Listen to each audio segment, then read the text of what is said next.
আমি রান্না করবো আর চিংড়ি মাছের মালাইকারি। প্রথমে সরষের তেল দিয়ে দিলাম কড়াইতে।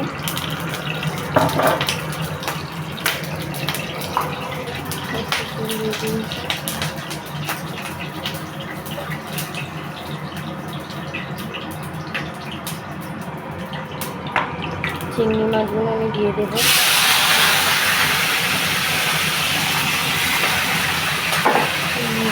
দিলাম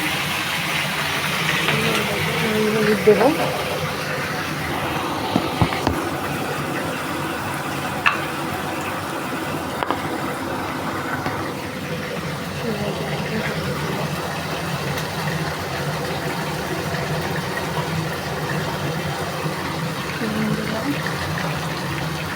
চিংড়ি মাছটা একটু ভেজে নেব হালকা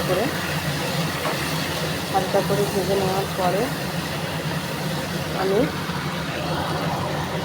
মিক্সিতে মিক্সি করে রেখেছি।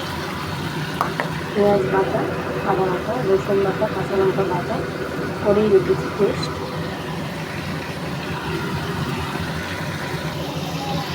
চিংড়ি মাছটা আমার ভাজা হয়ে গেছে। আমি চিংড়ি মাছটা তুলে নেব।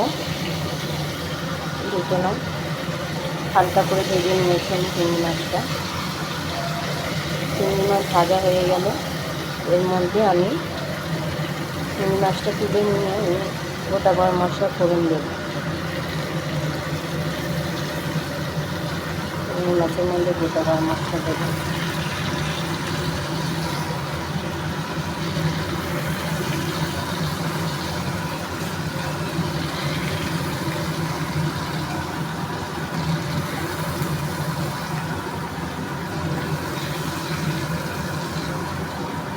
আমি গোটা গরম মশলা দিচ্ছি, এলাচ দিলাম, দারচিনি দিচ্ছি, লবঙ্গ, গোলমরিচ দেব,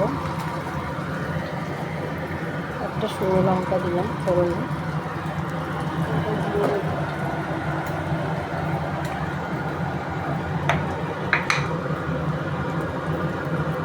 একটু সাদা জিরে ফোড়ন দেবো। দেওয়ার পরে আমি ফোড়নের মশলাটা ভালো করে ভেজে নেব। নেওয়ার পরে আদা রসুন বাটাটা দেবো। আদা রসুন পেস্টটা দিলাম।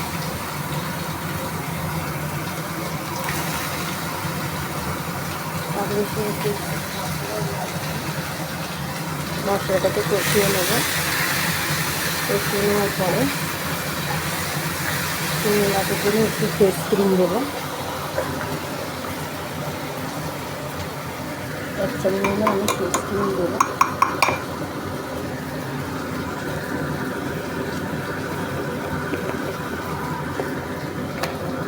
নারকেলের পাউডার, এক চামচ মতো আমি নারকেলের পাউডার দেবো। ওর মধ্যে নুন, একটু মিষ্টি দেবো, একটু দিয়ে ভালো করে কষাবো। মশলাটা কষানো হলে আমি নারকেল পাউডারটা আর ফেস ক্রিমটা একটু পেস্ট করে নেব।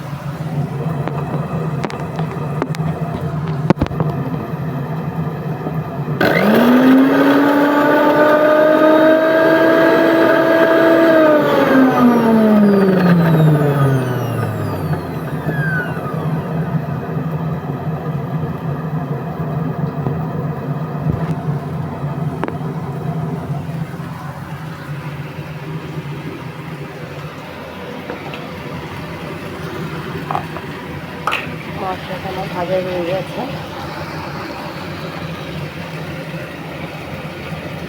এর মধ্যে আমি ফেস ক্রিমটা দেবো। দেখে নাও, তেলে ছেড়ে গেছে, ভাজাও হয়ে গেছে মশলাটা, কোনো গন্ধ নেই আর মশলার কাঁচা। ফেস ক্রিম আর নারকেল বাটাটা আমি দিয়ে দিলাম। দেখো, এবার একটু ফুটে গেলে আমি চিংড়ি মাছটা দিয়ে দিলাম। দেখো, একটু গেছে। আমি চিংড়ি মাছটা দেবো একে একে।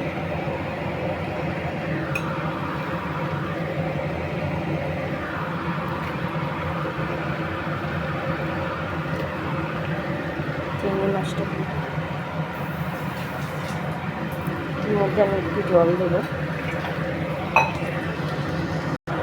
চিংড়ি মাছটা আমার হয়ে গেছে, আমি এতে একটু ঘি দিয়ে দিলাম, একটু গরম মশলার গুঁড়ো দেবো।